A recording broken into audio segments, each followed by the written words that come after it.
പുതിയൊരു വീഡിയോയിലേക്ക് എല്ലാ മാന്യ പ്രേക്ഷകർക്കും സ്വാഗതം. ഇന്ന് ഞാൻ നിങ്ങളുമായി പങ്കുവെക്കുന്ന അപ്ഡേറ്റ് ബാക്ക്ലാഷ് 2024 എന്ന പ്രീമിയം ലൈവ് ഇവൻറ്റിനോട് അനുബന്ധിച്ച് WWE നടത്തിയ കിക്ക് ഓഫ് എന്ന ഇവൻറ്റിൽ എന്താണ് സംഭവിച്ചത് എന്നുള്ളതിനെ കുറിച്ചിട്ടാണ്. അപ്പോൾ നമുക്ക് അധികം ദീർഘിപ്പിക്കാതെ നേരെ വീഡിയോയിലോട്ട് കിടക്കാം. ബാക്ക്ലാഷ് 2024 കിക്ക് ഓഫ് എന്ന പ്രോഗ്രാം ഹോസ്റ്റ് ചെയ്തിട്ടുണ്ടായിരുന്നത് കമൻറ്റേറ്ററായ മൈക്കിൾ കോളും ബാക്ക് സ്റ്റേജ് ഇൻ്റർവ്യൂവറായ ബ്രയാൻ സാക്സ്റ്റണും കൂടിയിട്ടായിരുന്നു. അവിടേക്ക് ഈ WWE ക്രിയേറ്റീവ് ഹെഡായ ട്രിപ്പിൾ എച്ച് വരുന്നു. ട്രിപ്പിൾ എച്ച് പതിവ് പോലെ ക്രൗഡിനെ സപ്പോർട്ട് ചെയ്തുകൊണ്ടും ബാക്ക്ലാഷ് പ്രീമിയം ലൈവ് ഇവൻറ്റ് ഫ്രാൻസിലേക്ക് വന്നതിനെ സംബന്ധിച്ചുമുള്ള അഭിപ്രായങ്ങളൊക്കെ പറഞ്ഞുകൊണ്ട് ആ ഒരു പ്രോഗ്രാമിന് തുടക്കം കുറിക്കുന്നു. പിന്നീട് ആദ്യ സെഗ്മെൻ്റായിട്ട് നടന്നിട്ടുണ്ടായിരുന്നത് വുമൻസിൻ്റെ ട്രിപ്പിൾ ത്രെറ്റ് മത്സരത്തിലെ മത്സരാർത്ഥികളുടെ ഒരു ഭാഗമായിരുന്നു. അതിൻ്റെ ഭാഗമായി ടിഫനി വരുന്നു. ടിഫനിക്ക് ക്രൗഡിൻ്റെ ഭാഗത്തു നിന്ന് നല്ലൊരു സപ്പോർട്ട് ലഭിക്കുന്നുണ്ടായിരുന്നു. പിന്നീട് നയോമി വരുന്നുണ്ട്. ടിഫനിയുടെ അത്രയും സപ്പോർട്ട് നയോമിക്ക് ലഭിച്ചിരുന്നില്ല. പിന്നീട് വുമൻസ് ചാമ്പ്യനായ ബെയ്ലിയും അങ്ങോട്ടേക്ക് കയറി വരുന്നു.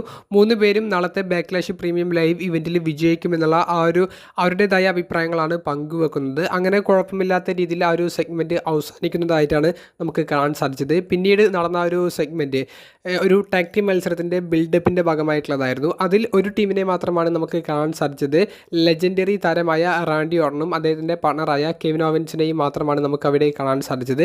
റാൻഡി ഓർട്ടൻ കൂടുതലൊന്നും ഈ ഒരു സെഗ്മെൻറ്റിൽ സംസാരിച്ചിരുന്നില്ല. കെവിൻ ഓവൻസ് ആണ് കൂടുതലും സംസാരിച്ചത്. അതും ഫ്രഞ്ച് ഭാഷയിലാണ് സംസാരിച്ചിട്ടുണ്ടായിരുന്നത്. റാൻഡി ഓർട്ടൻ ക്രൗഡിനെ ഒന്ന് ത്രില്ലാക്കാൻ വേണ്ടി അദ്ദേഹത്തിൻ്റെ ആ ഒരു വളരെ പ്രശസ്തമായ പോസ്റ്റൊക്കെ കാണിച്ചു കൊടുക്കുന്നതാണ് നമുക്ക് കാണാൻ സാധിച്ചത്. അങ്ങനെ ടമ ടോങ്ക, സോളോ സിക്കോവ തുടങ്ങിയവരുടെ പേര് മെൻഷൻ ചെയ്തുകൊണ്ട് മാത്രം ഇരുവരും ആ ഒരു സെഗ്മെൻറ്റ് കഴിഞ്ഞു പോകുന്നതാണ് നമുക്ക് കാണാൻ സാധിച്ചത്. പിന്നീട് മെയിൻ ഇവൻറ്റിലെ ഒരു സെഗ്മെൻറ്റായിട്ട് നടന്നത് ഏറ്റവും അവസാനത്തെ സെഗ്മെൻറ്റ് അൺഡിസ്പ്യൂട്ടഡ് ചാമ്പ്യൻഷിപ്പിൻ്റെ സെഗ്മെൻ്റ് ആയിരുന്നു. അതായത് ചാമ്പ്യനായ കോഡി റോഡ്സും എജെ സ്റ്റൈൽസും തമ്മിലുള്ള ആ ഒരു സെഗ്മെൻറ്റ്. ആദ്യം എജെ സ്റ്റൈൽസ് വരുന്നു. എജെ സ്റ്റൈൽസ് കോഡി റോഡ്സിൻ്റെ അച്ഛൻ ഡസ്റ്റി റോഡ്സിനെ മുൻപ് നേരിട്ട മത്സരത്തിൽ പരാജയപ്പെടുത്തിയതിനെ സംബന്ധിച്ച് സംസാരിക്കുന്നു. കോഡിയെയും പരാജയപ്പെടുത്തുമെന്നുള്ളത് പറയുന്നു.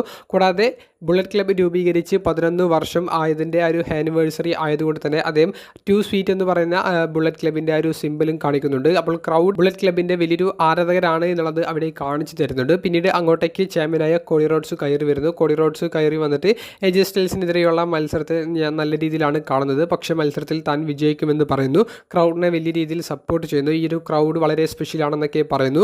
അവസാനം ഒരു ഗുഡ് ബൈ എന്ന് പറയുന്ന ഒരു സോങ് ക്രൗഡ് പാടുന്നതോടുകൂടി എജെ സ്റ്റൈൽസ് ചൂടായി ബാക്ക് സ്റ്റേജിലേക്ക് പോകുന്നതാണ് നമുക്ക് കാണാൻ സാധിച്ചത്. അവിടെ നിന്ന് ആ ഒരു പ്രോഗ്രാം അവസാനിക്കുന്ന രീതിയിലുള്ള ഒരു കോഡി റോഡ്സിൻ്റെ ഒരു പ്രൊമോയും നമുക്ക് കേൾക്കാൻ സാധിച്ചു. ബാക്ക്ലാഷ് പ്രീമിയം ലൈവ് ഇവൻറ്റ് ആരും മിസ്സാക്കരുത്, ഈ സ്മാക്ക് ഡൗണും ആരും മിസ്സാക്കരുത് എന്ന് പറഞ്ഞുകൊണ്ട് ആ ഒരു സെഗ്മെൻറ്റ് അവസാനിക്കുന്നതാണ് നമുക്ക് കാണാൻ സാധിച്ചത്. എന്തായാലും സ്മാക്ക് ഡൗണിനും ബാക്ക്ലാഷിനും നല്ല രീതിയിൽ ഹൈപ്പ് വർദ്ധിപ്പിച്ചുകൊണ്ടുള്ള ഒരു കിക്ക് ഓഫ് പ്രോഗ്രാമാണ് നമുക്ക് കാണാൻ സാധിച്ചത്.